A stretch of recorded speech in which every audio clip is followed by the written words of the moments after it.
নমস্কার বন্ধুরা, আজ আপনারা শুনবেন এমএটি অরিজিনালসের একটি গল্প অপেক্ষা। গল্পটি লিখেছে মুনমুন চ্যাটার্জি। মুনমুন আমাদের চ্যানেলেরই একজন সদস্য। মুনমুনের জন্ম 24শে জুলাই 1995 সালে কলকাতায়। টালিগঞ্জ গার্লস হাই স্কুল থেকে উচ্চ মাধ্যমিক পাশ করার পর যোগেশচন্দ্র চৌধুরী কলেজ থেকে বিকম অনার্স এবং পরে বিদ্যাসাগর ইউনিভার্সিটি থেকে এমকম পাশ করে। বর্তমানে মুনমুন শিক্ষকতার সাথে যুক্ত আছে এবং আমাদের চ্যানেলের কন্টেন্ট হেড। এর আগে আমাদের চ্যানেলে মুনমুনের আতর গল্পটি শুনেছেন, সেটি আমাদের অরিজিনাল স্টোরিজের প্রথম গল্প। আজকের গল্পের প্রধান চরিত্র অনন্যা, দীপ্ত এবং গুবলু।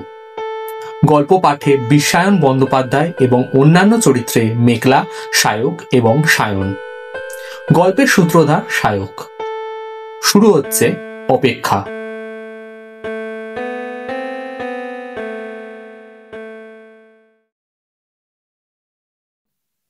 এই গল্পটা আজ থেকে কয়েক বছর আগেকার। 2021 সালের জুন মাসে কলকাতায় যখন বৃষ্টির কোনো চিহ্ন মাত্র নেই, গরমে নাজেহাল অবস্থা, ঠিক সেই সময় অনন্যা আর দীপ্তর ইচ্ছে হলো ডুয়ার্স ঘুরতে যাওয়ার। কলকাতায় কিছুতেই মন টিকছিল না। অনন্যা দীপ্তর বিয়ে হয়েছে 2015 সালে। বিয়ের পর তাদের প্রথম হানিমুনে ঘুরতে যাওয়া এই ডুয়ার্সের মালবাজারের কাছাকাছি এক নির্জন গ্রামে। দুজনেই অসম্ভব রকমের পাহাড় আর জঙ্গল প্রিয়। এই ডুয়ার্সেই তারা চেয়েছিল তাদের সন্তানকে নিয়েও ঘুরতে যেতে। তাদের ছেলের বয়স মাত্র 1 বছর। তারা জানত ছেলের ডুয়ার্সের সৌন্দর্য উপভোগ করার মতন বয়স এখনো হয়নি, কিন্তু তারা চেয়েছিল তাদের ছোট্ট ছেলেকে নিয়ে কয়েকদিনের জন্য সেই একই জায়গায় ছুটি কাটিয়ে আসতে, পাহাড় জঙ্গলের সাথে বন্ধুত্ব করাতে। আর এত জায়গায় তারা ঘুরেছে, কিন্তু ডুয়ার্সের ওই জায়গাটি তাদের কাছে খুব প্রিয়। সেই মতো জুন মাসে টিকিট কাটা কমপ্লিট। সেই সময় কলকাতায় যতই গরম দাপিয়ে বেড়াক, ডুয়ার্সে তখন ঝিরিঝিরি বৃষ্টি শুরু হয়েছে। 1 বছরের সন্তানকে নিয়ে তারা রওনা হলো ডুয়ার্সের উদ্দেশ্যে। তাদের চেনা গেস্ট হাউস ছিল, যেখানে তারা আগের বার গিয়ে উঠেছিল। সেই গেস্ট হাউসই তারা বুক করল। গল্পের শুরুতেই বলে রাখি, অনন্যা এবং দীপ্তর সেই ছোট্ট ছেলেটির নাম দেবায়ন, ডাকনাম গুবলু। এটা ওর প্রথম পাহাড় দেখা।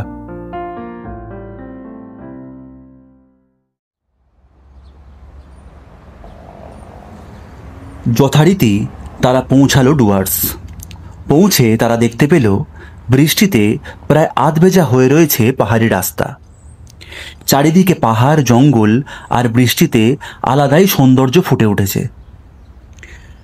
তারা সেই গেস্ট হাউসে পৌঁছতেই গেস্ট হাউসের ভিতর থেকে একজন কর্মচারী বেরিয়ে এসে তাদের ওয়েলকাম জানালেন এবং কাগজপত্রের সব কাজ শেষ করে ঘরে যেতে বললেন। তাদের নির্ধারিত করা ঘরটি তাদের জন্য বুক করা হয়েছিল। রিসেপশনের ঘরটির সামনে অনেকটা বড় বসার জায়গা, যেখান থেকে বড় কাঁচের জানলা দিয়ে এই বৃষ্টিতে বাইরে বের হতে না পারলেও বাইরের অপরূপ সৌন্দর্য সম্পূর্ণ না হলেও কিছুটা উপভোগ করা যায়। রিসেপশনের পাশ থেকে একটা সরু কাঠের সিঁড়ি উঠে গিয়েছে, যেটা দোতলায় গিয়ে শেষ হয়েছে এবং দোতলায় মাত্র 2টি ঘর এবং বিশাল বড় একটা বারান্দা রয়েছে। এবং সেখান থেকে এই পাহাড়ি শহরটাকে ভিজে অবস্থায় দেখতে দুর্দান্ত লাগছিল।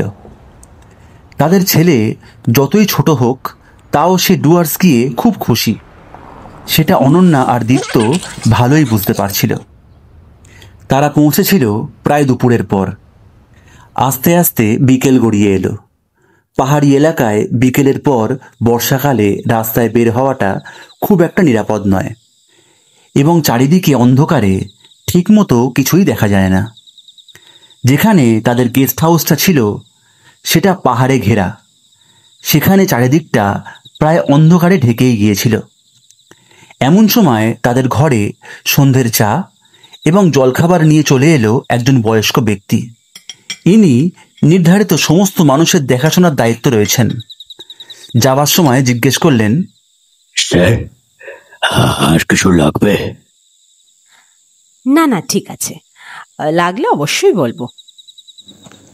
অনন্যা দীপ্তর আগেরবার পুরো ডুয়ার্স প্রায় ঘোরাই ছিল। 1 বছরের বাচ্চাকে নিয়ে তারা চারিদিক ঘুরে দেখার সাহস করেনি। তারা চেয়েছিল গেস্ট হাউসে 3-4 দিন খুব শান্তিভাবে কাটিয়ে আসতে, এবং এই বৃষ্টিতে ব্যালকনি থেকেই পুরো বাইরের সৌন্দর্যটাকে উপভোগ করতে, এবং তাদের 1 বছরের সন্তানকেও পাহাড়ের আনন্দটা উপভোগ করার সুযোগ করে দিতে। বাবা মা যতটা পাহাড় প্রিয় ছিল, তারা চেয়েছিল সন্তানও যেন ততটাই পাহাড় প্রিয় হয়ে ওঠে এই ছোট বয়স থেকেই। আস্তে আস্তে রাত হয়ে এলো, তারা ঘুমিয়েও পড়ল। মাঝরাতে হঠাৎ দীপ্তর ঘুমটা ভেঙে গেল। তার মনে হলো ব্যালকনিতে কেউ দৌড়াদৌড়ি করছে। দীপ্ত তাড়াতাড়ি উঠে দরজা খুলে ব্যালকনিতে গেল। দীপ্তর ঘর আর ব্যালকনির মাঝের দরজাটা কাঠের। কেউ ধরলে বা হালকা ধাক্কা দিলে খুব সহজেই আওয়াজটা পাওয়া যায়, এবং এত নিস্তব্ধ জায়গা, একটু কিছুর শব্দের আওয়াজও অনেক জোরে আসে। কাঠের দরজাটা খুলে দীপ্ত বাইরে এলো। ব্যালকনির চারিদিকে তাকিয়ে দেখল কেউ নেই।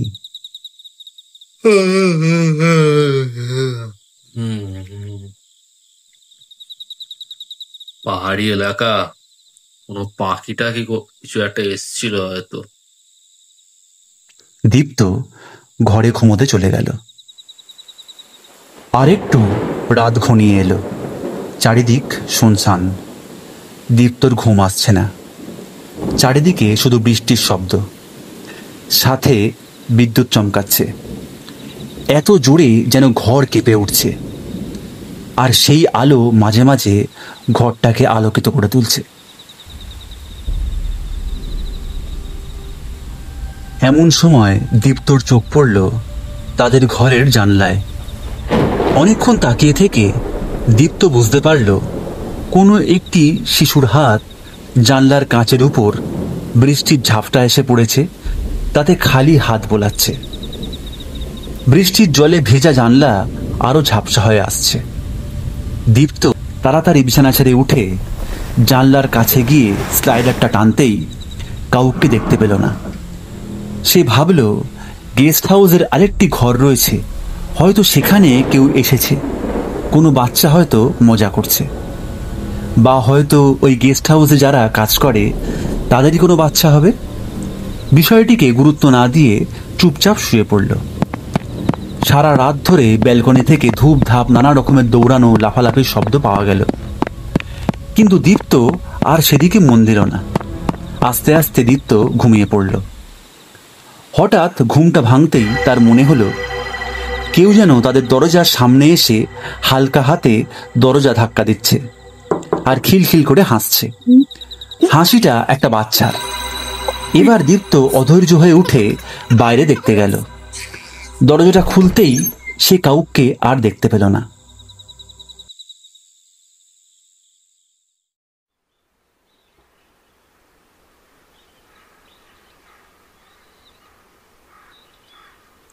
চারিদিকে ভোরের আলো ফুটে উঠেছে। সারা রাত ধরে এই আওয়াজ শব্দে ঘুমোতে না পারা দীপ্তকে রীতিমতো বিরক্ত করে তুলেছে। কি হয়েছে? সারা রাত ঘুমাওনি নাকি?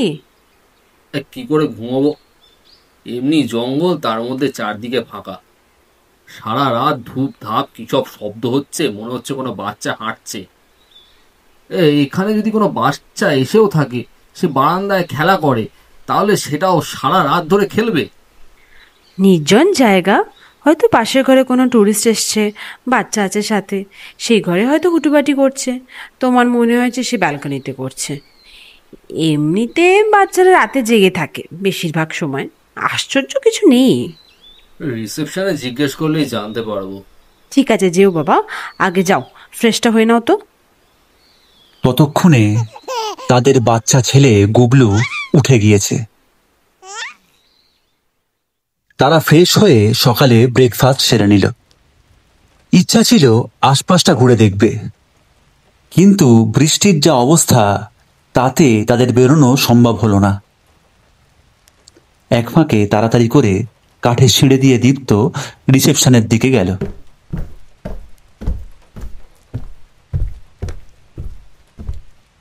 ইয়েস স্যার, বলুন কি সাহায্য করতে পারি? সেরকম কিছু না, মানে আমাদের পাশের রুমে কি কোনো ফ্যামিলি এসেছে? মানে তাদের সাথে কি কোনো বাচ্চা রয়েছে? কেন স্যার, এনি প্রবলেম? প্রবলেম হচ্ছে বাচ্চাটা না সারা রাত ব্যালকনিতে দৌড়দৌড়ি করেছে, বুঝলেন। প্রথমে আমি ভেবেছিলাম যে হয়তো এমনি আমার ভুল হচ্ছে বা কোনো পাখি টাকি উড়ে এসেছে, পরে বুঝলাম যে না, ওটা একটা বাচ্চা। দরজার সামনে এসে ধাক্কা দিচ্ছে, জানলার কাছে এসে হাত বোলাচ্ছে। মানে এসবের মধ্যে ঘুমটাই হয়নি আমার, বুঝলেন।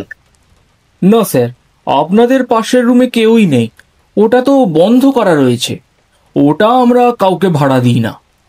কি বলছেন কি? তাহলে আপনাদের এখানকার কোনো কর্মচারীর বাচ্চা হবে, সে হয়তো ওপরে গিয়েছিল। দেখুন, আমরা কর্মচারীরা যারা এখানে রয়েছি তাদের ফ্যামিলি এখানে থাকে না, তাদের কোনো বাচ্চা এখানে নেই। অসম্ভব! আমি পরিষ্কার একটা বাচ্চার হাত জানলার ওপর দেখেছি, দরজার ওপরে ধাক্কা শুনেছি, একটা বাচ্চার আলতো হাতের ধাক্কা, বাচ্চাটা হাসছিল। আপনার ভুল হচ্ছে স্যার। দীপ্ত রীতিমতো রেগে গিয়ে চেঁচামেচি করে যখন বুঝল যে রিসেপশন কিছুতেই মেনে নেবে না, তখন সে ভাবল ভিতরে কোনো ব্যাপার রয়েছে, হয়তো এরা ইচ্ছাকৃত এটা করছে, কিন্তু কেন সেটা বুঝতে পারল না। সে ঘরে চলে গেল। অনন্যা তখন ছেলেকে নিয়ে ব্যালকনিতে দাঁড়িয়েছিল। অনন্যা দীপ্তকে দেখে জিজ্ঞাসা করল, কি ব্যাপার, এত হন্তদন্ত হয়ে এলে, কি হয়েছে? আর বলো না, কালকে রাতের ব্যাপারটা রিসেপশনে জিজ্ঞেস করলাম, ওরা বলছে কোনো বাচ্চাই নাকি গেস্ট হাউসে নেই, আমার নাকি ভুল হচ্ছে। চত্ব সব। কি দরকার, ছাড়ো না, লিভ ইট। সারাদিন তারা ঘরেই ছিল। লাঞ্চ করে নিয়ে দীপ্ত বসে গেল বই হাতে। অনন্যা ছেলেকে নিয়ে খেলতে খেলতে সারা গেস্ট হাউস ঘুরতে ঘুরতে সময় কাটিয়ে ফেলল। ততক্ষণে ডুয়ার্সের পাহাড় বৃষ্টিতে ভিজে গিয়েছে। সারাদিন ঝমঝমিয়ে বৃষ্টিতে রাস্তাঘাটের বেহাল অবস্থা। পাহাড়ি এলাকা, একটু বেশি বৃষ্টি হলেই রাস্তায় বেরোনো যায় না, তাই সারাদিন ঘরের মধ্যেই থাকতে হলো। সন্ধেবেলা অনন্যা ছেলেকে ঘুম পাড়িয়ে দীপ্তর সাথে ব্যালকনিতে বসে গল্প করছে।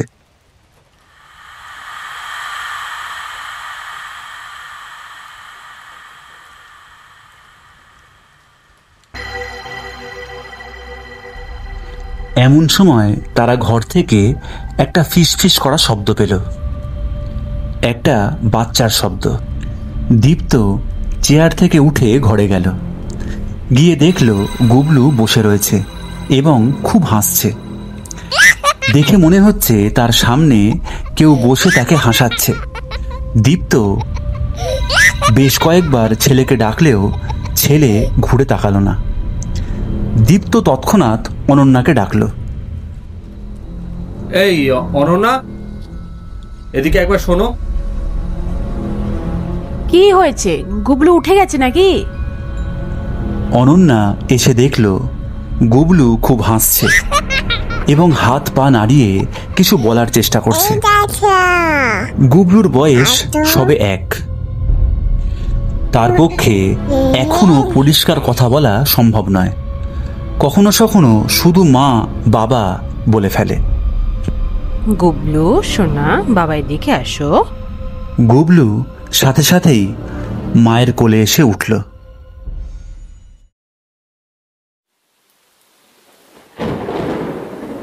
দীপ্ত, তুমি না কথা কথা এত হাঁক ডাক করো না তো।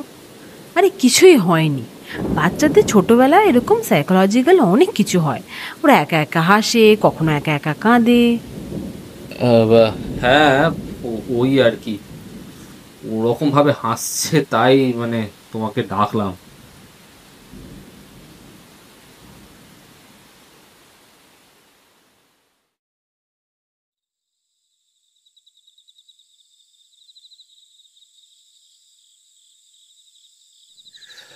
সন্ধে হতেই দীপ্ত গিটার নিয়ে বসে পড়ল।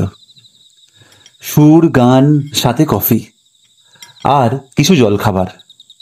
ছেলেকে নিয়ে আনন্দের সাথে তারা বাইরের দৃশ্য উপভোগ করছিল।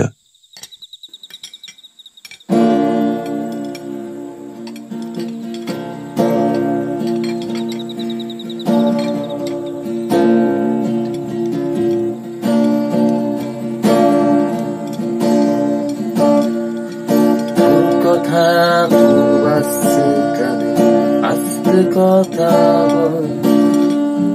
ব্যস্ত ছিলি অন্য দেশে, বাতিল কেন যাও?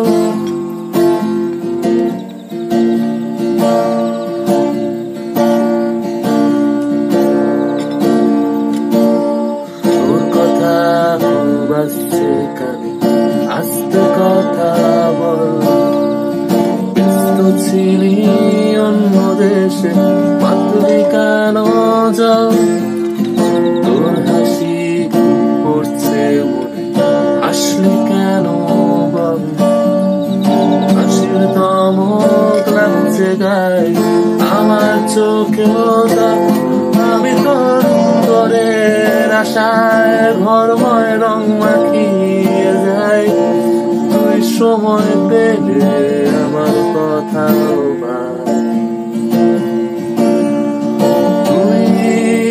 খালি আমার বই খাতায় আবার ভুল করে কাটা কুটি খেলায়। তোর কিছু বানানো না ধরে আমিও ভুল করে দেখে ফেলি তোকে।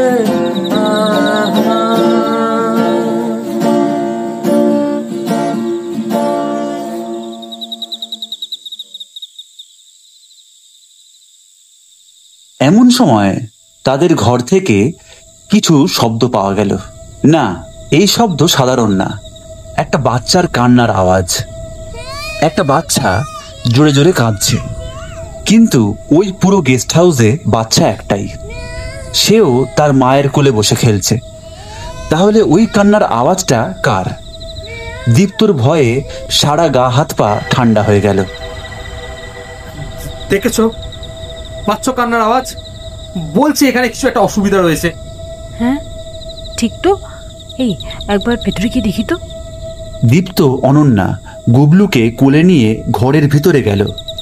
সারা ঘর তন্ন তন্ন করে খুঁজল, কেউ কোথাও নেই। পাশের ঘরে একবার যাবে? ঘর দুটো একদম পাশাপাশি, হয়তো পাশের ঘর থেকে কান্নার আওয়াজটা আসছে। ঘরটা কি খোলা নাকি আমাদের জন্য? হ্যাঁ, ঘরটা তো লক প্রথম দিন থেকেই। রিসেপশনে একবার বলবো? হ্যাঁ হ্যাঁ, সেটা পারো। দীপ্ত তাড়াতাড়ি নিচে গেল, রিসেপশনে গিয়ে পুরো ঘটনা জানালো। রিসেপশনের লোকটি রীতিমতো রেগে গিয়ে বলল, স্যার, কাল থেকে আপনি কি যে শুরু করেছেন? কি বাচ্চা বাচ্চা করছেন? কোনো বাচ্চা নেই স্যার, এসব বলবেন না, লোকে ভাববে ভুতুড়ে কিছু আছে। ব্যবসা করে খাই আমরা, এসবের মধ্যে আমাদের রেপুটেশন নষ্ট হচ্ছে। আরে আপনি তো আপনার মতো করে সাজিয়ে বলে যাচ্ছেন, এতগুলো টাকা দিয়ে আছি এসব অদ্ভুত জিনিস দেখবো বলে। কলকাতায় ফিরে আপনাদের কি করি দেখুন, কালই ছেড়ে দেবো ওই গেস্ট হাউস। যত সব চোরের দল কোথাকার। দীপ্ত বুঝে গেল এ কথা শোনার লোক নয়। কিছুক্ষণ তর্ক হবার পরে দীপ্ত হাল ছেড়ে রাগারাগি করে শেষমেশ গেস্ট হাউস ছেড়ে দেওয়ার কথা বলে উপরে চলে এলো। এসে সব কথা অনন্যাকে জানালো। ততক্ষণে বাচ্চাদের কান্নার আওয়াজ বন্ধ হয়ে গেছে। ছেড়ে দাও, আর তো কালকের দিনটা, তারপর তো বেরিয়েই যাব। বুঝতে পারছো, ওই ঘরটা এমন কিছু একটা আছে যেটা এরা লোকাতে চাইছে। এটা আমাকে জানতেই হবে। নেহাত গুবলুটার সাথে আছে, না হলে পেট থেকে কথা বার করতে কিভাবে হয় সেটা দীপ্তায়ন মুখার্জি ভালো করেই জানে। আচ্ছা ঠিক আছে, পরে দেখা যাবে ব্যাপারটা। মাথাটা তুমি আগে ঠান্ডা করো তো। রাত হয়ে এলো, তারা শুয়ে পড়ল। কিন্তু হঠাৎ মাঝরাতে অনন্যার ঘুমটা ভেঙে গেল। অনন্যা পাশ ফিরে দেখল গুবলু নেই। দীপ্ত একা শুয়ে রয়েছে। অনন্যা তাড়াহুড়ো করে দীপ্তকে ডেকে চিৎকার চেঁচামেচি শুরু করে দিল। গুবলু কোথায়? আমি সত্যি জানি না, আমি ঘুম থেকে উঠে দেখছি গুবলু পাশে নেই। ওইটুকু বাচ্চা হেঁটে কোথাও যেতে পারে? এ তো ইম্পসিবল। অনন্যা শুধু কাঁদতে লাগলো আর খুঁজতে লাগলো। দুতলা গেস্ট হাউস, এমন কিছু বড়ও নয়। অত রাতে পুরো গেস্ট হাউসটা তারা খুঁজল, কোথাও গুবলুকে পাওয়া গেল না। হঠাৎ একটা শব্দ পাওয়া গেল। শব্দটা আবারও একটা বাচ্চার। শব্দটা পাশের ঘর থেকে আসছে না? একবার যাবে, দেখবে। হ্যাঁ, দুজনেই ঘরটার দিকে এগিয়ে গেল। দরজাটা খোলা। দরজাটা ঠেলে ভেতরে ঢুকতেই তারা বুঝতে পারল ঘরের ভেতরটা ঘুটঘুটে অন্ধকার। ফোনের টর্চ জ্বালিয়ে দেখল এত ধুলো পড়ে রয়েছে যে দরজা খোলার ছাপটুকু পর্যন্ত বোঝা যাচ্ছে। ছোট ছোট বাচ্চার পায়ের ছাপ, আর বাইরে অঝরে বৃষ্টি পড়ছে। অনন্যা দরজার ভেতরে ঢুকেই আওয়াজ দিল, গুবলু, তুই কি এখানে বাবা? অনন্যা জানত গুবলু কথা বলতে না জানলেও কিছু তো একটা আওয়াজ করবেই মায়ের গলা পেয়ে। অন্ধকার ঘরে হঠাৎ তারা শুনতে পেল,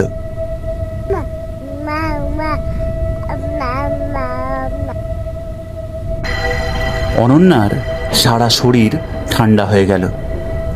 কে মা বাবা বলে ডাকছে? এটা তো গুবলু নয়। গুবলুর মা ডাক অনন্যা জানে। অনন্যা সাহস করে আরো 2-1 পা এগিয়ে গেল।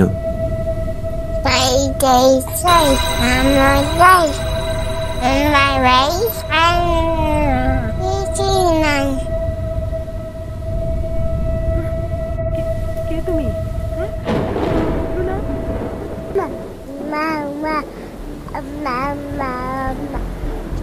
তোমাকে দেখতে পাচ্ছি না কেন? তুমি কোথায়?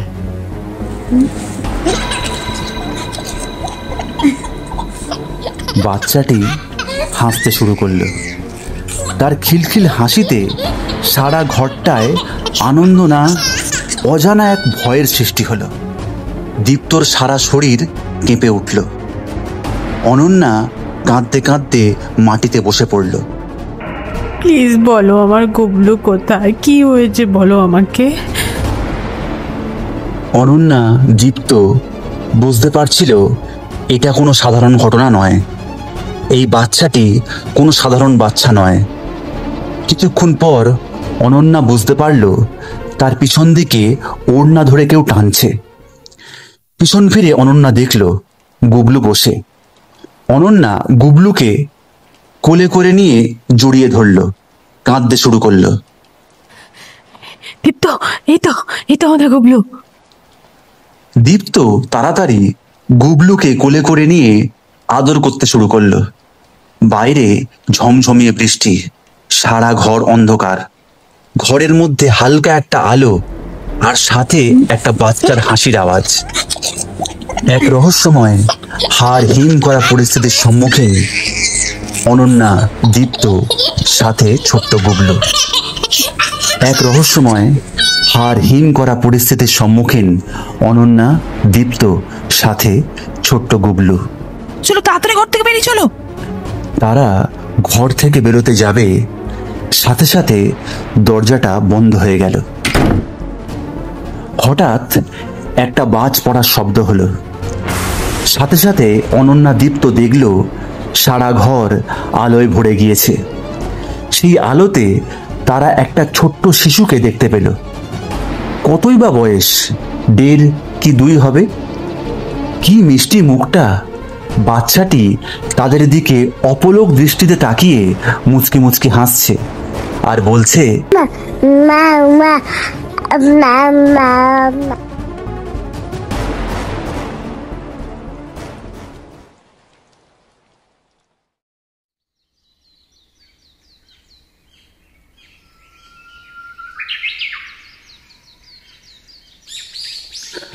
ভোরের আলো ফুটতেই চোখের সামনে সব মুছে গেল। বাইরে বৃষ্টিও একটু ধরে এলো। অনন্যা দীপ্ত তাড়াতাড়ি ওই ঘর থেকে বেরিয়ে এলো। দীপ্ত জামা কাপড় গোছাতে গোছাতে বলল, আর এক মুহূর্তে এখানে থাকা যাবে না, তবে যাওয়ার আগে একটা কাজ আছে। রিসেপশন থেকে তো কিছুই বলবে না, একটু দাঁড়াও, এক্ষুনি চা নিয়ে ঢুকবে বেয়ারা, তাকে ধরতে হবে। সেই মতো অনন্যা গুগলুকে নিয়ে বসে রইল। স্যার, আপনাদের চা। একটু শুনবেন, একটু কথা ছিল। আগের বার যখন এসেছিলাম আপনার সাথে আলাপ হয়েছিল। আপনি আমার বাবার বয়সী। একটা কথা জিজ্ঞেস করব, সত্যি বলবেন? এই কিছু হয়েছে? চোখ মুখ এরকম কেন আপনাদের? বলুন, কি জানতে চান? তা পাহাড় ঘুরতে এসেছেন, আর চোখে মুখে সেই আনন্দটাই দেখছি না আপনাদের। অনন্যা কাল রাতে যা হলো সব খুলে বলল। বেয়ারা ভয়ে কষ্টে সামনে রাখা চেয়ারটায় বসে পড়ল।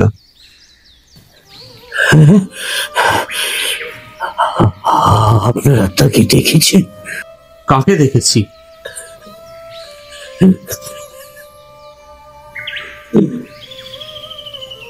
ওই যে বাচ্চাটার কথা বললেন, ওর নাম কুট্টু, আমার নাতি। বয়স এই আপনার ছেলের মতোই হবে। আপনার নাতি? আমার নাতি, আমার ছেলের বউ, নাতি, ওরা থাকতো শহরে। আমি এই পাহাড়েই থাকি, এইখানেই কাজ করি। তা একদিন ছেলে ফোনে বলল, বাবা, তোমার নাতি এবারে 2 বছরে পড়বে, তাই তোমার ওখানেই আসছি, জন্মদিনটা তোমার সাথেই পালন করব। সেদিন যে কি আনন্দ হয়েছিল বলে বোঝাতে পারবো না স্যার।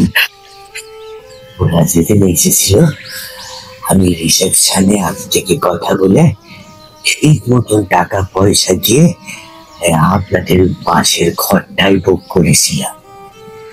আমি এখানে পাশেই এই আর 5 জনের সঙ্গে একটা ঘরে থাকি। ওদের তো আর ওখানে রাখা যায় না। জানেন, এই জন্মদিনের জন্য ভালো করে ঘরটা সাজিয়ে রাখলাম। সে দিনটা ছিল 5ই জুন 2019। ওরা যথারীতি চলেও এলো। নাতিবাবুর জন্মদিন বলে কথা, সে দিনটা ছুটি নিয়েছিল। ভেবেছিলাম ওদের সাথে এই পাহাড়ের নির্জন জায়গায় নাতিবাবুর জন্মদিনটা খুব সুন্দরভাবে পালন করব।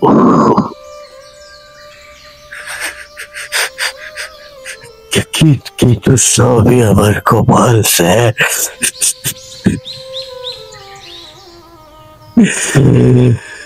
এই দিনটা সে ওরকম ভয়ানক এক স্মৃতির সাক্ষী থেকে যাব, তা বুঝতে পারিনি। কেন, কি হয়েছিল? এই গেস্ট হাউসে একজন বেয়ারার কাজ করত, নাম ছিল রমেশ। ও ওই পাহাড়েরই ছেলে। তারপর মানে এর সাথে এই লোকটার কি সম্পর্ক? আছে, তখন কিছু বুঝতে পারিনি। ও যে এখানে কোনো এক শক্তির জন্য তন্ত্র সাধনা করত, সেটা কেউ জানতো না। জানতে পারলে কবেই তো কাছ থেকে ছাঁটাই করে দিত। তন্ত্র সাধনা, তাও আবার এই গেস্ট হাউসে? কেউ জানতো না এটা কি করে হয়? ও বিশেষ বিশেষ দিনে করত। এই পাহাড়ে নির্জন জায়গায় সব সময় তো গেস্ট হাউসে লোক থাকতো না। যখন অফ সিজন থাকতো সেই সময় ও কাজে লাগাতো। জুন মাসে পাহাড়ে বর্ষা ঢুকে যায়, এই সময় সচরাচর টুরিস্ট আসে না। কোথায় করতো তন্ত্র সাধনা? এই পাশের ঘরে। এই জন্যই কি এসব? ও নানা রকম তন্ত্র সাধনা করে নানাভাবে সব অশরীরী পিশাচ এইসব বিষয়ে সিদ্ধি লাভ করত।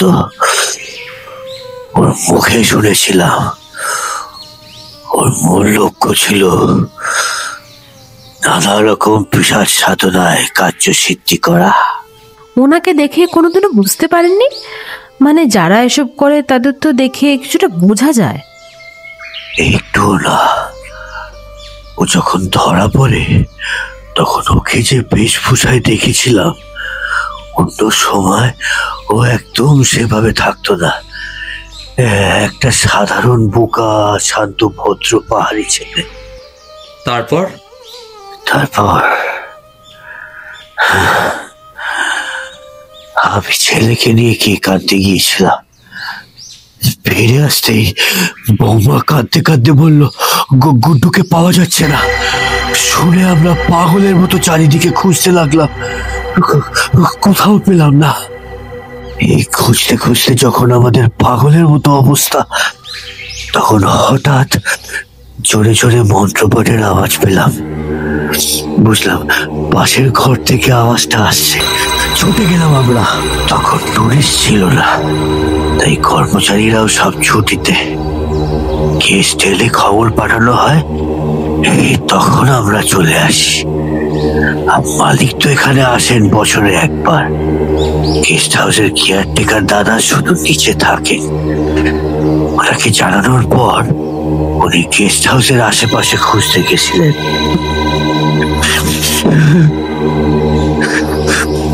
পাশের ঘরে গিয়ে দেখি দরজা ভেতর থেকে বন্ধ। ভেতর থেকে মন্ত্রপাঠের আওয়াজ আসছে, আর বন্ধ কাঁচের জানলা থেকে আগুনের লেলিহান শিখা দেখা যাচ্ছে। ততক্ষণে কেয়ারটেকার দাদা এসে গেছে। দাদার থেকে এই ঘরে ডুপ্লিকেট চাবি নিয়ে দরজা খুলে দেখি রমেশ বসে, তার পোশাক অবিকাল তান্ত্রিকের মতো। সামনে চোখের আগুন, আর একটু দূরের বিছানায় শুয়ে আমার গুড্ডু। ওকে আসন থেকে টেনে তুললাম আমরা। রমেশের তখন আলাদাই শক্তি, তিনজন কিছুতেই পেরে উঠছিল না। তখনও মন্ত্র পড়ে যাচ্ছে। আমরা বুঝলাম কোনো সদুদ্দেশ্য আছে, তার জন্য গুড্ডুকে নিয়ে এসেছে। ওদিকে বৌমা সব দেখে অজ্ঞান হয়ে পড়ে আছে। তখন এমন সময় কেউ একজন লোকটিকে ডাকতে এলো। স্যার, এতক্ষণ এখানে আছি, ওর বাবা কথা শোনাবে, পরে কোনো এক সময় সব বলবো। আপনারা সামলাতে থাকুন, ও কিছু করবে না।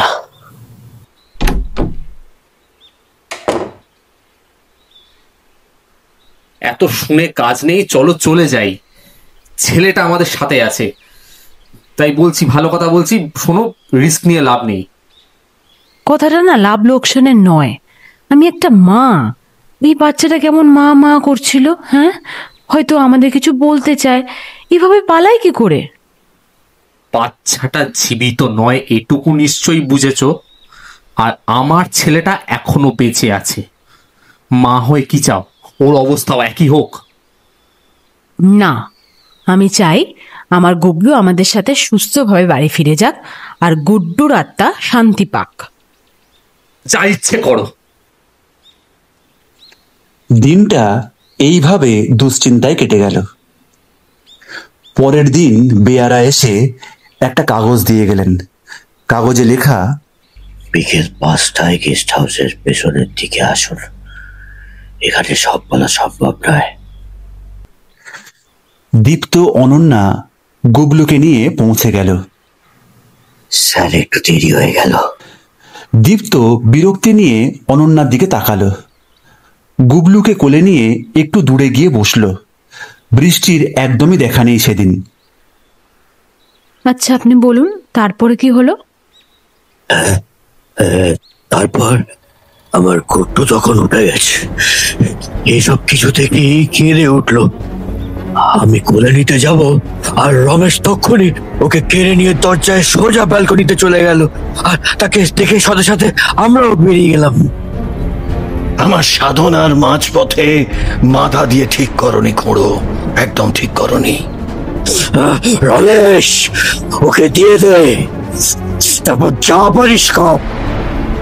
না, ওকে আমায় যজ্ঞে দান করতে হবে, না হলে মুখ্য লাভ হবে না। আমার মুখ্য লাভ। আমাদের ছেলেটা তোমার কোনো ক্ষতি করেনি, ওকে ছেড়ে দাও, আমার প্রাণ নিয়ে নাও, ওকে ছেড়ে দাও। আমার আপনাদের দিয়ে হবে না, বাচ্চা লাগবে, বাচ্চা। ততক্ষণে কেয়ারটেকার ভয়ে কোণে পাথর হয়ে দাঁড়িয়ে। রমেশ আগে পিছিয়ে না ভেবে গুড্ডুকে 2 হাত দিয়ে উপরের দিকে তুলে জোরে জোরে মন্ত্রপাঠ করতে শুরু করলো। আমি মেঝেতে বসে পড়ে হাত জোর করে কাঁদছিলাম। সারা শরীর আমার অসাড় হয়ে গিয়েছিল। হঠাৎ একটা চিৎকারে সবাই তাকিয়ে দেখি বৌমা রমেশের পিছন থেকে একটা পাথরের মূর্তি নিয়ে রমেশের মাথায় জোরে আঘাত করলে সে তক্ষুনি মাটিতে লুটিয়ে পড়ে গেল। গুড্ডুকে ছিনিয়ে নিল সেই সুযোগে বৌমা। তাকে বুকে জড়িয়ে নিয়ে আমাদের দিকে আসতেই পিছন থেকে রমেশ তাকে এক ধাক্কা দেয়। বৌমা কিছু বুঝতে না পেরে গুড্ডুকে কোলে নিয়ে নিচে পড়ে যায় পাহাড়ের খাদের দিকে। আমি জোরে জোরে চিৎকার করতে পারলাম, বৌমা।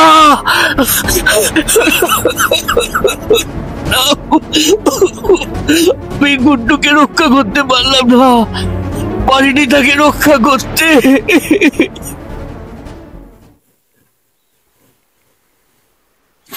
দীপ্ত ততক্ষণে উঠে দাঁড়িয়েছে। অনন্যার 2 চোখ জলে ভরে এলো। বেয়ারা পাগলের মতন কাঁদতে লাগলেন।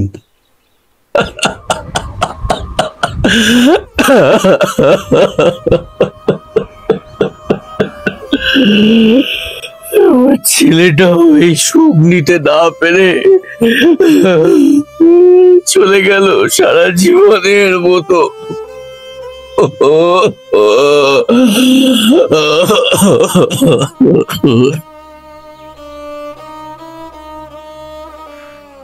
আপনি শান্ত হন। আমি জানি না কি বলবো, শুধু এইটুকু বলতে পারি আমার ছেলে গুড্ডুরি মতন, আপনার নাতির মতন, তাই না? তাই প্লিজ কাঁদবেন না। তারপর কি হলো রমেশের?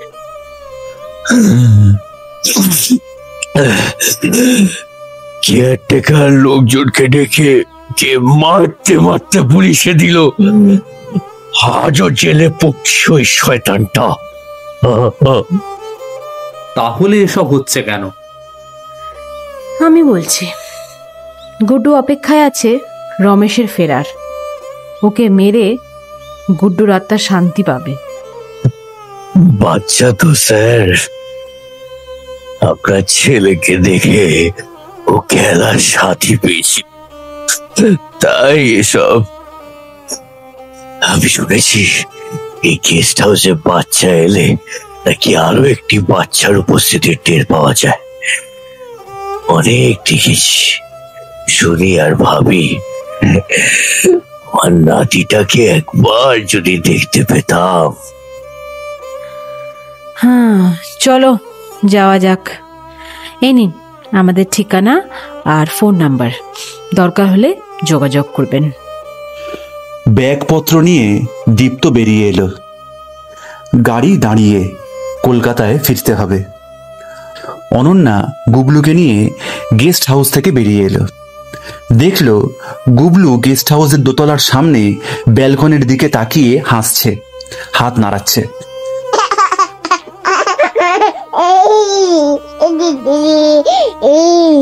অনন্যা পিছন ফিরে উপরের দিকে তাকিয়ে বলল, ভালো থেকো। ভগবানের কাছে এটা প্রার্থনা করব, পরের জীবন বলে যদি কিছু থাকে খুব তাড়াতাড়ি সেটা তুমি পাও। অপেক্ষায় থাকবো।